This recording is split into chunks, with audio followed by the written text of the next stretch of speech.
Ladies and gentlemen, welcome to another episode of Africa 360, where we try as much as possible to join the many voices that are aimed towards speaking about Africa improvement. So today we're going to talk about one of the personalities that in the early years or one of the pioneers of Pan Africanism. And this is one Marcus Garvey. So, Marcus Garvey was a Jamaican who is one of the very early people to begin to talk about Africa being united and Africans coming together towards working on improving the well-being of the black race, of the African race. So I'm going to read part of his speech that he made in 1921 in New York City in the wake of the First World War. And I want you to listen to the speech and maybe in the comment section, put some of your views, educate me and educate the rest of us more about early Pan-Africanism and what you also think about this section of Marcus Garvey speech in 1921 in New York City. So Marcus Garvey begins his speech. This part of the speech is majorly aimed at trying to explain the objective of the organization he started and led, called the Universal Negro Improvement Association. Universal Negro Improvement Association. So he begins to explain the purpose of this organization as follows. Fellow citizens of Africa, I greet you in the name of Universal Negro Improvement Association and African Communities League of the World. You may ask, what organization is that?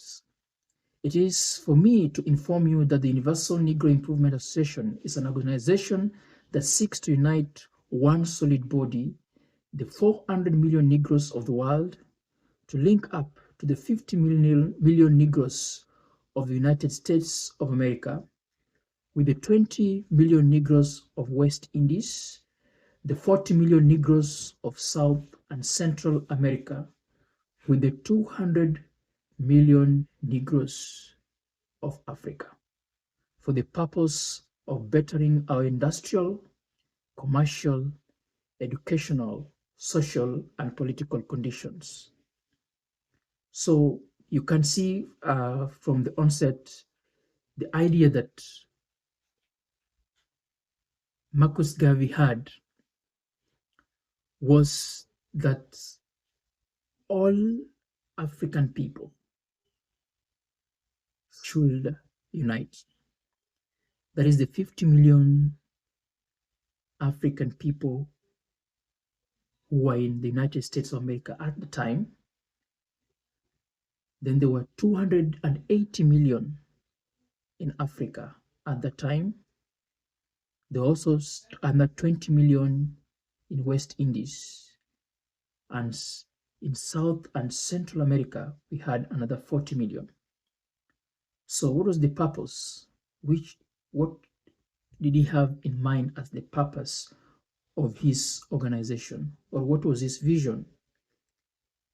Was to better these people, the African people, in terms of industry, commerce, education, social, and political conditions.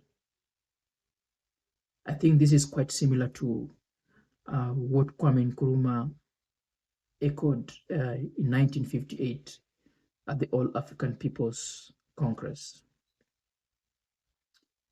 He goes ahead to say, as you are aware, The world in which we live today is divided into separate race groups and different nationalities. Each race and each nationality is endeavoring to work out its own destiny to the exclusion of other races and other nationalities.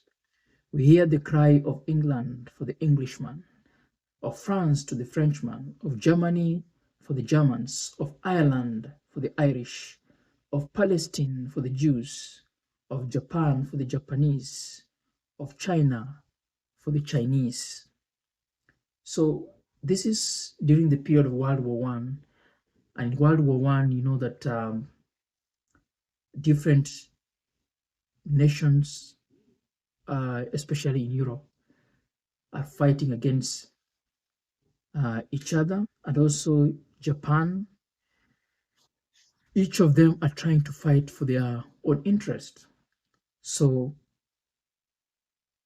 Marcus Garvey is also calling upon Africans at this time to begin to look at their own interest, just as other groups or races are fighting for their own interest. I don't know what you could think about this, because what approach does this still hold today, almost 100 years later? Should we, as African people, as integrate or separate from the rest of the world? Or even if we are to separate, how should we do it? Or if we are to integrate, in which manner should we do it? I believe the world today is more globalized than it was during Marcus Garvey's time. So perhaps our approach should be a little bit different. He goes on ahead and to say, we of the Universal Negro Improvement Association are raising the cry of Africa for the Africans, those at home and those abroad. There are 400 million Africans in the world who have Negro blood coursing through their veins, and we believe that the time has come to unite the 400 million people for one common purpose of bettering their condition. Is it possible for Africans today, all people of African descent, to unite properly, be it in America, in the Caribbean, in South America, to form one strong, united front in the current world?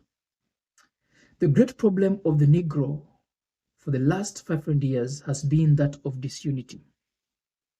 The great problem of the Negro for the last 500 years has been that of disunity. I think that persists.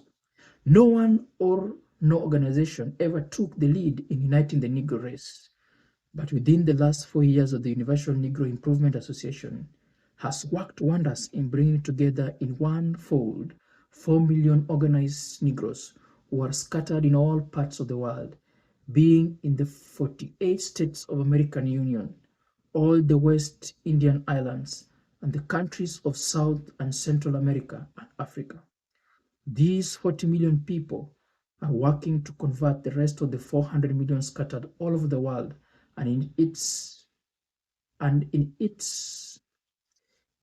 is for this purpose that we are asking you to join our ranks and to do the best you can to help us to bring about an emancipated race. So he says, it's otherwise insinuating at that time that the race is in handcuffs. We are in some kind of prison. I don't know whether we are still in that kind of state where we need emancipation, or we are a free people. If anything praiseworthy is to be done, it must be done through unity.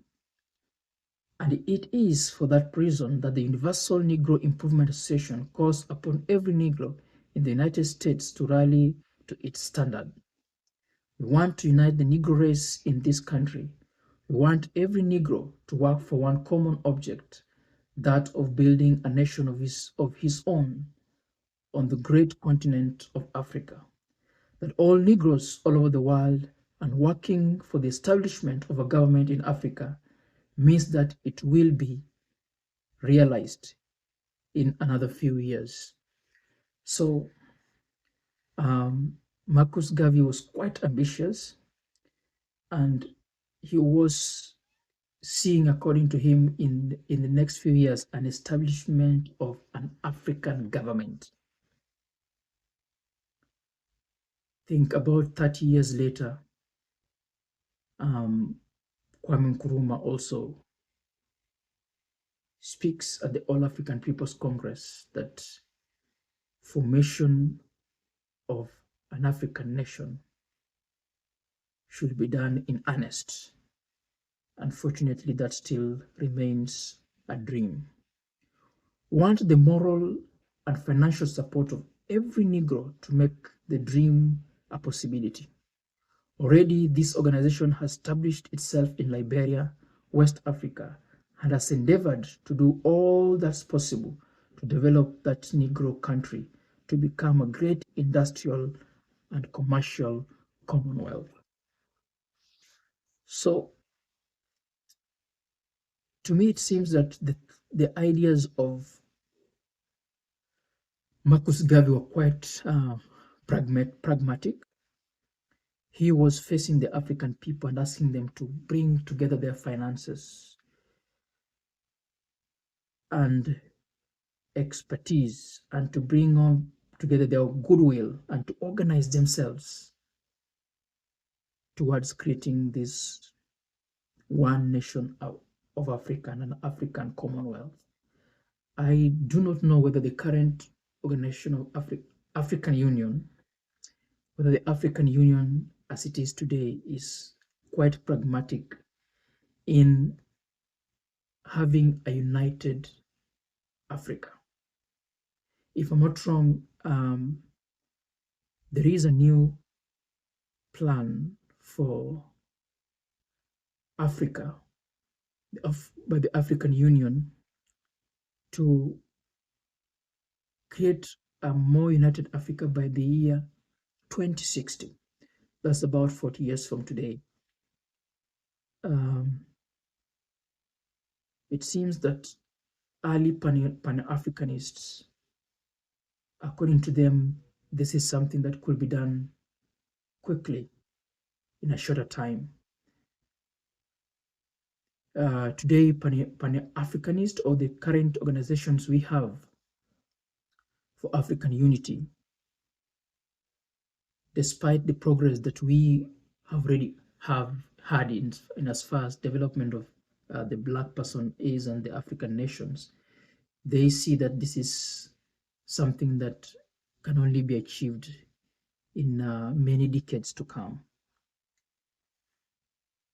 Pioneers have been sent by this organization to Liberia, and they're now laying the foundation upon which the 400 million Negroes of the world will build. If you believe that the Negro has a soul, if you believe that the Negro is a man, if you believe the Negro was endowed with the senses commonly given to other men by the Creator, then you must acknowledge that what other men have done, Negroes can do. So, Marcus Garvey is asking himself, if you're not less of human beings, if you're not less than another race, then why shouldn't we do what they have done? I think Africans should presently ask themselves the same question. We want to build up cities, nations, governments, industries of our own in Africa, so that we will be able to have the chances to rise from the lowest to the highest position in the African Commonwealth. That's the end of Marcus Garvey's speech explaining the purpose of Universal Negro Improvement Association. What do you think about this speech? Please leave your comments in the description. Leave your comments and please share your opinion for me and the rest of us to be able to learn. Otherwise, like, share, and let's look forward to more videos such as this. Thank you very much.